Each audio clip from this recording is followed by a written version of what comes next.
दिया है तो मैं शेयर करूंगा।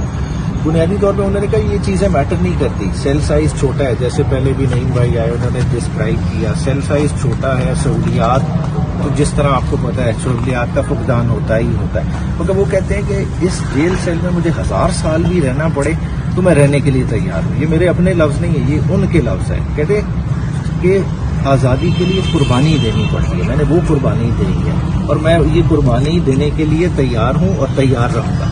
तो अब एज ए नेशन अब हमने डिसाइड करना है कि जमहूरियत के लिए हम ये कुर्बानी देना चाहते हैं कि नहीं देना चाहते। अगर गुलाम बन के ज़िंदगी गुजारनी है तो आपका अपना मसला है। दूसरा उन्होंने बताया कि कल FIA की टीम आई थी, साइफर की इंक्वायरी करके गई। साइफर पे उन्होंने अपना डिटेल वही पहले वाला मौके बताया कि आज भी इसकी इंडिपेंडेंट इंक्वायरी करा लें, सुप्रीम कोर्ट लेवल पे करा लें, किसी जुडिशल ऑफिसर को नॉमिनेट कर लें कि साइफर बाकायदा तौर पे एक मुदाखलत हुई, एक साजिश के तहत एक इलेक्टेड गवर्नमेंट को बाहर निकाला गया और जिसकी वजह से आपने उसकी इकोनॉमिक प्राइस पे की है कि आपकी 6% से इकोनॉमी नेगेटिव में चली गई, आपकी इकोनॉमी कॉन्ट्रैक्ट की। तो इस पर हम और भी तफसीली बात करेंगे। फिर उन्होंने जो एक और बात का जिक्र किया वो हम कुछ देर बाद आपस में वकीलों की मुशावरत से करेंगे अपनी 22 की पेशी के हवाले से।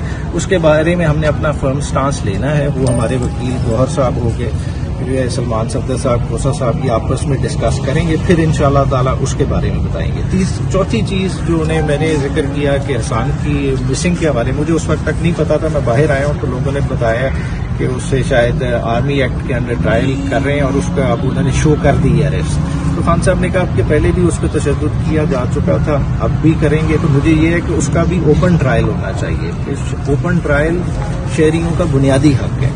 तो इन चीज़ों पे हमारा जो है ना फोकस होना चाहिए। बाकी देखें मुश्किल वक्त आते रहते हैं, कौमों पे मुश्किल वक्त हैं, ये हमें गुजारना पड़ेगा। कुछ बाकी उनके पॉलिटिकल जाहिर बात है और लोगों के लिए इंडिविजुअली जिस तरह से शहरयार आफरीदी और शंदाना के लिए उन्होंने मैसेज दिया वो इंशाल्लाह उनको इंडिविजुअली दिया जाएगा और उनके बारे में वो काफ़ी उन्हें ट्रेस कर रहे हैं। Thank you. बिस्मिल्लाहिर्रहमान। आज जैसा कि उमैर रियाजी साहब, हम समझते हैं कि इस वक्त खुशकिस्मत हैं कि 14 दिन बाद हमारे एक वकील साहब को मिलने की इजाज़त मिल गई। ये एक ऐसा बेआईन मुल्क है कि जहां 180 से ज़ायद मुकदमात हैं इमरान खान साहब के खिलाफ, जो इस वक्त अटक जेल में बैठे हुए हैं और अटक जेल में रखने के बावजूद हम तमाम वकीलों को मिलने की इजाज़त नहीं है। और जेल मैनुअल के मुताबिक और इस्लामाबाद हाई कोर्ट के हुक्म 11/8 के मुताबिक तमाम वकला, उनके रिश्तेदार, उनके फैमिली मेंबर्स, उनके फ्रेंड्स मिल सकते हैं, किसी किस्म की कोई पाबंदी नहीं है।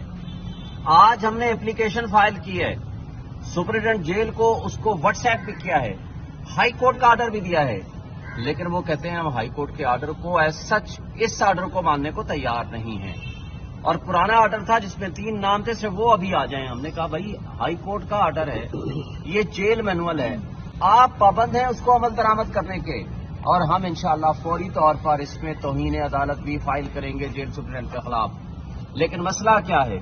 मसला ये है कि इस वक्त उन्होंने जो एक मुतासिब जज से जिस तरह इदारों को इस्तेमाल करके, जिस तरह एक मुंसिफ को इस्तेमाल करके, जिस तरह कानून और इंसाफ का दोहरा मेयार कायम करके इमरान खान साहब को जेल में डाला हुआ है, उस आर्डर के अंदर भी ये लिखा हुआ है कि वो अडियाला जेल में जाएंगे। अडियाला जेल में चूंकि फैसिलिटीज देनी पड़ेंगी under the law, under the jail manual, और किसी की ख्वाहिश पे वो अटक जेल में उनको ले आया गया है। और अटक जेल में रखने का मकसद भी सिर्फ ये है कि उनको सॉलिटरी कन्फाइनमेंट में रखा जाए, एक खराब किस्म का, बदबूदार किस्म का एक ऐसा छोटा सा सेल, एक काइंड ऑफ चक्की का आप कह सकते हैं, जिसके अंदर उनको रखा हुआ है, जहां बेसिक फैसिलिटीज नहीं है, जहां वॉशरूम नहीं है और खुला वॉशरूम है।